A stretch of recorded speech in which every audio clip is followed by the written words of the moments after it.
नमस्कार भाइयों, कैसे हैं आप सब। मैं राकेश फिर आपके लिए भाइयों जीने की राह पुस्तक से जानकारी देने आ गया हूं। और आप सब कैसे हैं, आशा करता हूं अच्छे होंगे। पिछली वीडियो मैंने बताया था भाइयों, जानकारी दिया था कि संसार रूपी वृक्ष के सभी विभागों के बारे में जाना था। और आज हम उसी की आगे की जानकारी जानेंगे, जो कि जीने की राह पुस्तक संत रामपाल जी महाराज जी द्वारा लिखित पुस्तक से है भाइयों। तो आइए देखते हैं उसी का शेष भाग आगे का।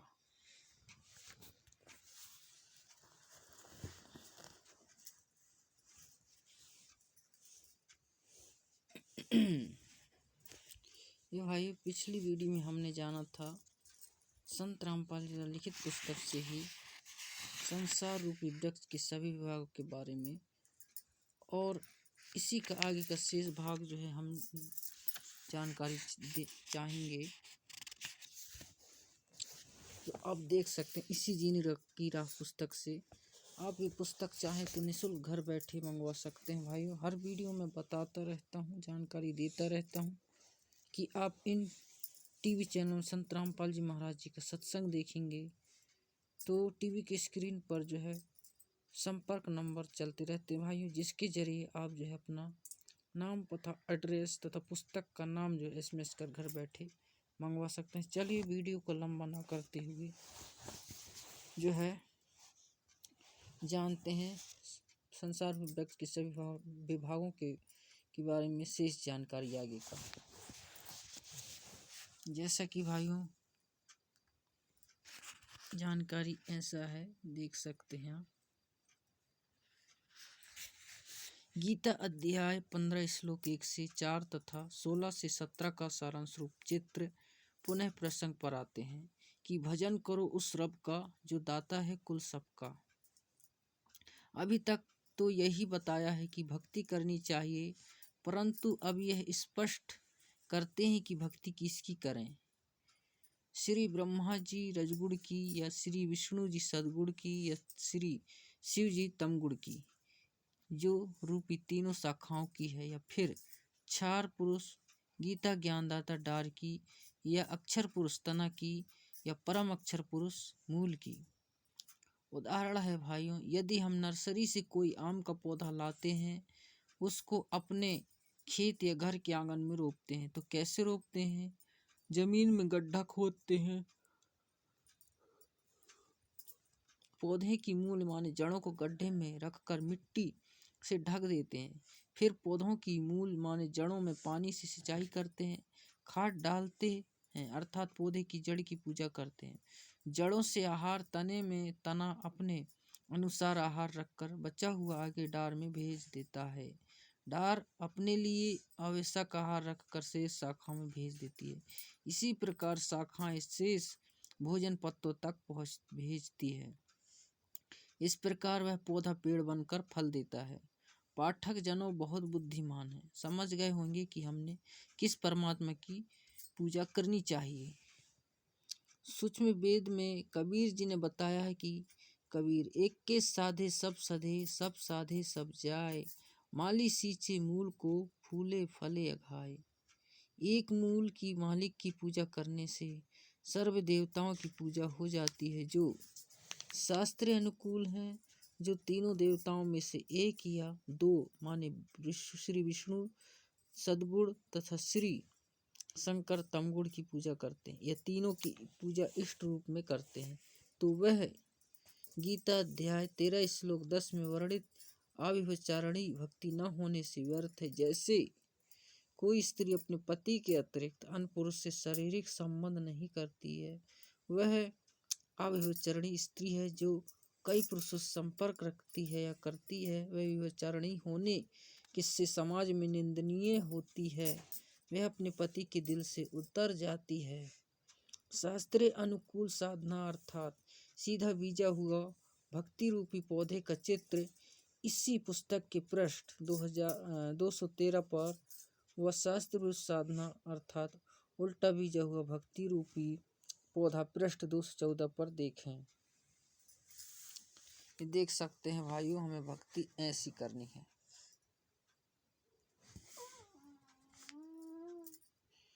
ब्रह्मा शिव विष्णु, ये जो है तना है भाई। इसको तोड़ डाले, टूटा है। गीता अध्याय नंबर 15 श्लोक नंबर 1 से 4 तथा श्लोक नंबर 16 व 17 का आशय। डार ब्रह्म क्षार पुरुष। कबीर अक्षर पुरुष एक पेड़ है, निरंजन बाकी डार, तीनों देव शाखा है, पात रूप संसार। तना ये देख सकते हैं भाइयों, तना है ये, और ये जो है डाली है, और ये तना।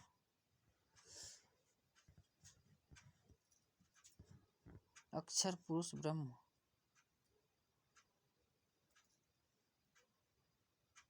अक्षर पुरुष पार ब्रह्म, क्षार पुरुष डार, ये डार देख सकते हैं, ये डाली है भाइयों, और ये पातरूप संसार, ये हम हैं।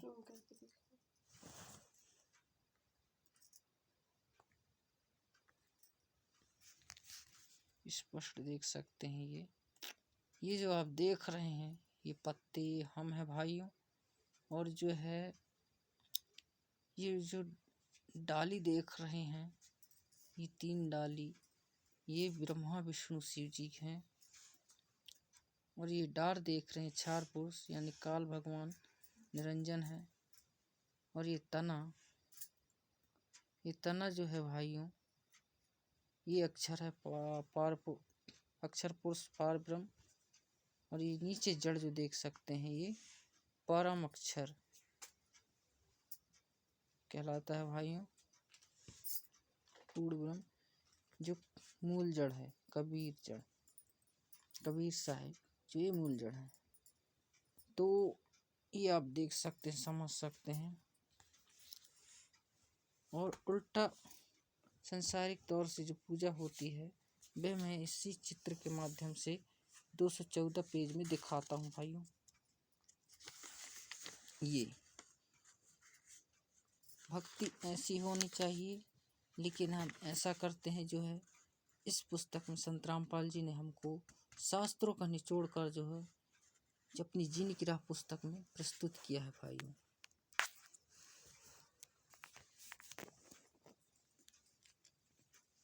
ये आप देख सकते हैं, हमारी संसारिक भक्ति ये होता है देखा देखी, ये है हम अपना इस तरह से पूजा करते हैं भाइयों। ये आप देख सकते हैं। ठीक है भाइयों, ठीक है, आगे कब और जानकारी जो है आप तक पहुंचा रहा हूँ।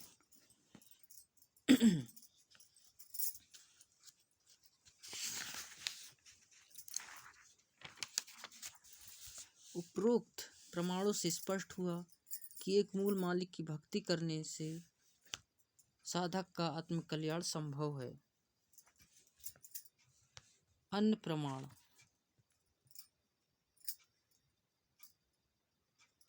गीता अध्याय 3 श्लोक 10 से 15 में इसी उपरोक्त भक्ति का समर्थन किया है। गीता अध्याय 3 श्लोक 10 प्रजापति ने अर्थात कुल के मालिक ने सृष्टि की आदि में यज्ञ सहित अर्थात धार्मिक अनुष्ठानों के ज्ञान सहित प्रजाओं को उत्पन्न करके आदेश दिया था कि तुम सब धार्मिक अनुष्ठानों द्वारा वृद्धि को प्राप्त हो। यह यज्ञ अर्थात धार्मिक अनुष्ठान तुम लोगों को इच्छित भोग प्रदान करने वाले हैं। गीता अध्याय 3 श्लोक 10 में बताया है भाइयों, इस शास्त्र अनुकूल धार्मिक अनुष्ठान द्वारा देवताओं माने संसारिक रूपी पौधे की शाखाओं को उन्नत करो, अर्थात परिपूर्ण परमात्मा माने मूल मालिक को इष्ट मानकर साधना करने से शाखाएं अपने आप उन्नत हो जाती। जैसा कि पूर्व में स्पष्ट हो चुका है कि फिर वे देवता माने शाखाएं बड़े होकर फल देगी, तुम लोगों को उन्नत करें। अर्थात जब हम शास्त्रीय अनुकूल साधना करेंगे तो हमारे भक्ति कर्म बनेंगे। कर्मों का फल ये तीनों देवता माने ब्रह्मा विष्णु शिव जी रूपी शाखाएं ही देते हैं। इस प्रकार एक दूसरे को उन्नत करते हुए तुम्हारा कल्याण होगा तथा इससे दूसरे परमात्मा को प्राप्त हो जाओगे। माने ये ज्ञान गीता ज्ञानदाता बता रहा है। गीता अध्याय 3 श्लोक 11 में कि शास्त्र के अनुकूल किए यज्ञ अर्थ अनुष्ठानों द्वारा बढ़ाए हुए देवता अर्थात संसार रूपी पौधे की शाखाएं तुम लोगों को बिना मांगे ही इच्छित भोग निश्चय ही देते रहेंगे। जैसे पौधे की मूल सिंचाई करने से पौधा पेड़ बन जाता है, वह शाखाएं फलों से लथपथ हो जाती है। फिर उस वृक्ष की शाखाएं अपने आप प्रतिवर्ष फल देती रहेगी। यानी आप जी का किया शास्त्र के अनुकूल भक्ति कर्म का फल जो संचित हो जाता है, उससे यही देवता माने आपको देते रहेंगे। आप मांगो या ना मांगो, यदि उन देवताओं द्वारा किया गया आपका कर्म संस्कार का धन पुनः धर्म में नहीं लगाया तो वह साधक भक्ति का चोर है। वह भविष्य में पूर्ण रहित होकर हानि उठाता है। गीता अध्याय 3 श्लोक 12 में भाइयों अध्याय 3 श्लोक 12 में यज्ञ से बचे हुए अन्न को खाने वाले संत जन सब पापों से मुक्त हो जाते हैं। भावार्थ है कि तत्वदर्शी संत सर्वप्रथम परम अक्षर ब्रह्म के भोग लगाकर फिर बचे हुए भोजन को सर्व भक्तों में वितरित करता है। यह पहचान सत्य साधना की तो वह संत सर्व भक्ति मंत्र भी शास्त्र के अनुकूल देता है, जिस कारण से साधक सर्व पापों से मुक्त होकर सतलोक में चला जाता है। और जो पापी लोग शास्त्र विधि अनुसार धार्मिक अनुष्ठान नहीं करते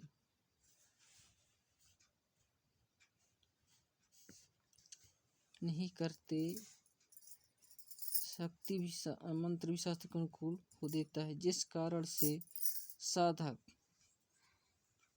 सर्व पाप से मुक्त होकर सतलोक में चला जाता है। और जो पापी लोग शास्त्र विधि अनुसार धार्मिक क्रिया नहीं करते या धर्म नहीं करते, केवल अपने शरीर पोषण के लिए अन्न पकाते हैं, वे तो पाप को ही खाते हैं।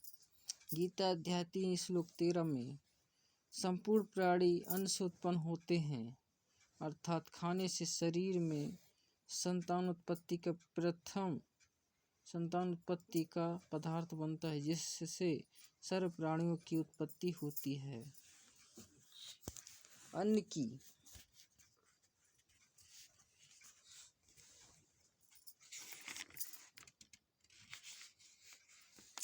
की उत्पत्ति वृष्टि से होती है।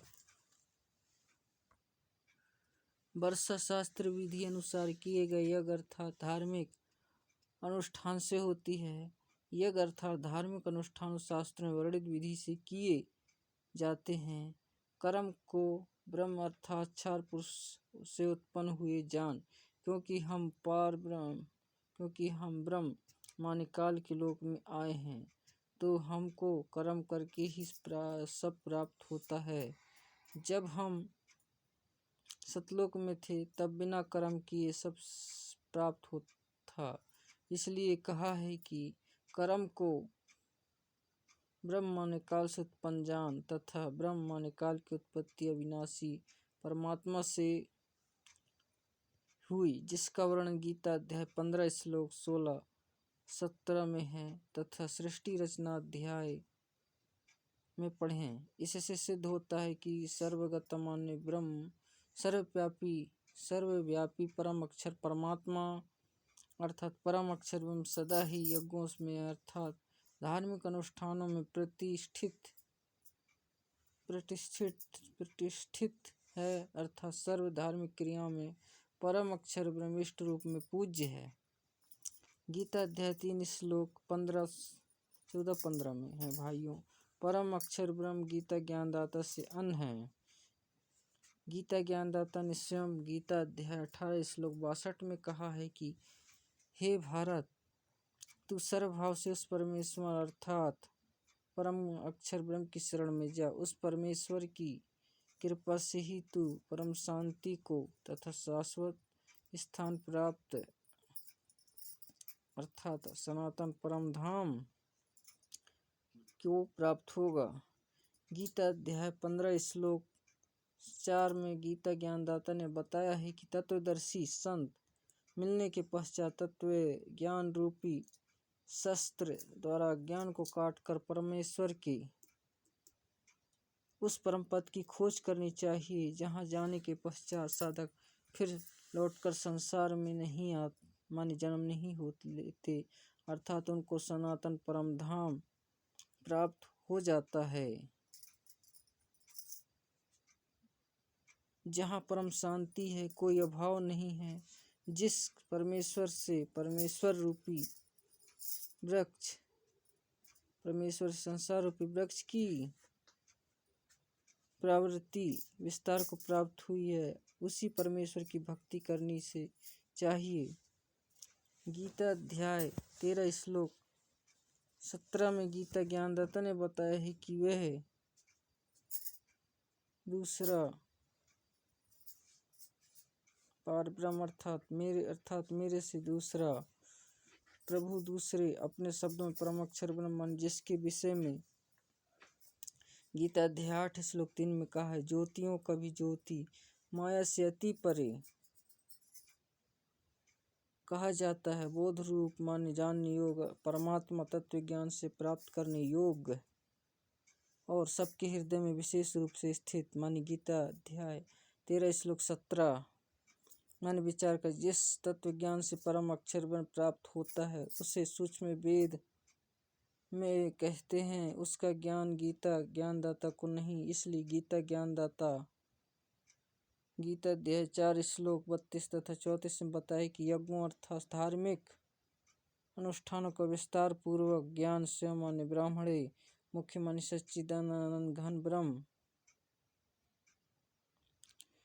परमात्मा अर्थात परम अक्षर ब्रह्म अपने मुख कमल से बोलकर बताता है। जो सच्चिदानंद घन ब्रह्म की वाणी कही जाती है, उसे तत्व ज्ञान कहते हैं। उसे जानकर साधक सर्व पापों से मुक्त हो जाता है। मानी गीता अध्याय 4 श्लोक 32 पाठकों से निवेदन है कि गीता अध्याय 4 श्लोक 32 के मूल पाठ में ब्राह्मणी शब्द है।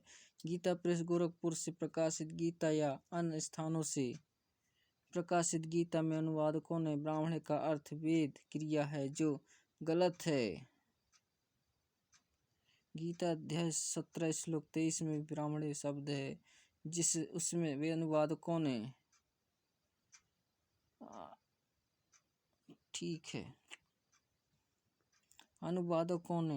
ठीक अर्थात सच्चिदानंद घन ब्रह्म किया है। इसलिए गीता अध्याय 4 श्लोक 32 में ब्राह्मणी मुखे का अर्थ है सच्चिदानंद घन ब्रह्म के मुख कमल से उच्चारित वाणी। गीता अध्याय 4 श्लोक 34 में गीता ज्ञानदाता ने कहा है कि उस तत्व ज्ञान को जिसे परमेश्वर अपने मुख कमल से बताता है, तू तत्व संतों के पास जाकर समझ, उनको दंडवत प्रणाम करने से, निम्रता पूर्वक व्यवहार करने, प्रश्न करने से वे तत्व ज्ञान का उपदेश करेंगे। प्रभु प्रेमी पाठक जनों, इससे सिद्ध हुआ कि वह तत्व ज्ञान जिससे परम अक्षर परमात्मा प्राप्त होता है, गीता ग्रंथ में नहीं, गीता चारों वेद माने ऋग्वेद, यजुर्वेद, सामवेद, अथर्ववेद का संक्षिप्त रूप है, उनका सारांश है। इससे सिद्ध हुआ कि सूक्ष्म वेद वाला तत्व ज्ञान किसी भी प्रचलित संत ग्रंथों में नहीं है। वह ज्ञान मेरे माने संत रामपाल दास पास है, विश्व में किसी के पास नहीं है। श्री ब्रह्मा जी रजगुण, श्री विष्णु जी सदगुण, श्री शिव जी तमोगुण भी इष्ट रूप में पूज्य नहीं है। हिंदू धर्म में नहीं देवताओं की पूजा की जाती है, अनुष्ठानों की जाती है। हिंदू धर्म गुरुओं शंकराचार्य तथा अन्य नहीं की पूजा इष्ट रूप में मानकर करने को कहते हैं। वे स्वयं भी कहते हैं, आपकी बात अविश्वसनीय लगती है, क्या आप गीता में प्रमाणित कर सकते हैं? आप गीता में प्रमाणित कर सकते हैं? उत्तर है भाई, हिंदू धर्म के धर्म गुरुओं को अपने सदग्रंथों का ही ज्ञान नहीं, जैसे अक्षर ज्ञान देने वाले अध्यापक को अपने पाठ्यक्रम की पुस्तकों को लेकर का ही ज्ञान नहीं हो तो वह अध्यापक विद्यार्थियों के लिए हानिकारक होता है, वह शिक्षक ठीक नहीं। यही दशा हिंदू धर्म गुरुओं की है। प्रमाण देखते हैं भाई, श्रीमद् भागवत गीता अध्याय 7 श्लोक 12-15 में गीता ज्ञानदाता ने कहा है कि तीनों गुणों में रजगुण ब्रह्मा, सदगुण शिव जी, तमगुण शिव जी, सदगुण विष्णु जी से स्थिति तथा तमगुण श्री शंकर जी से संहार जो हो रहा है उसका निमित्त मैं हूँ, परंतु उनमें मैं तथा वे मुझ में नहीं है। गीता अध्याय 7 श्लोक 12 पहले यह प्रमाणित करते हैं कि रजगुण सदगुण तमगुण यानी ब्रह्मा विष्णु में शिव शंकर। पहला मार्कंडेय पुराण गीता प्रेस गोरखपुर से प्रकाशित केवल हिंदी सचित्रा टाइप की पृष्ठ 123 पर लिखा है कि ब्रह्मा विष्णु तथा महेश ब्रह्मा की प्रधान शक्तियां हैं, ये तीनों गुण हैं, ये ही तीन देवता हैं। श्री देवी पुराण श्री खेमचंद श्री कृष्ण चंद्र केटेश्वर प्रेस मुंबई से प्रकाशित 3 स्कंद के अध्याय 5 श्लोक 8 में कहा है।